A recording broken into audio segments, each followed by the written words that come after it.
روزگاری زندگی در پیش چشمم تار بود. زنده بودم من، ولیکن زندگی رویا بود. هیچ کس حتی نگاهش بر من مسکین نبود. فکر و هوش و هستیم افکار یک معتاد بود. هر که من را دید سری جنباند و رفت، زیر لب یک نیش زخمی راند و رفت. آخر از ترس همین نیش و نوا من فرو رفتم به کنج انزوا.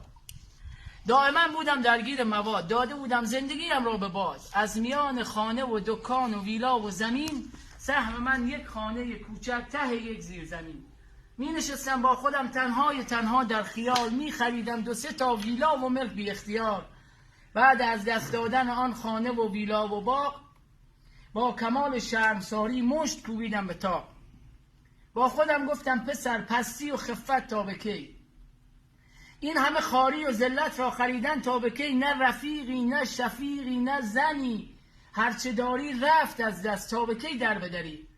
آن زمان الطاف حق آغاز شد، دست تسلیمم به سوی حضرت حق باز شد که خدایا عاجزم دستم بگیر، ناتوان درمانده و بیچاره‌ام دستم بگیر. آن زمان نور امیدی بر من معتاد زد، با پیام انجمن در گوش من فریاد زد. در میان جمع بهبودی و همدردان خود، دست خود بالا نمودم، حیرتم از کار خود.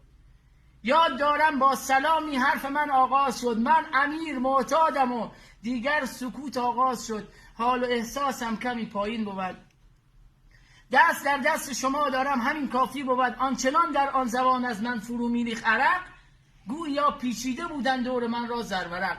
مشارکت اولم بود، مترسیدم.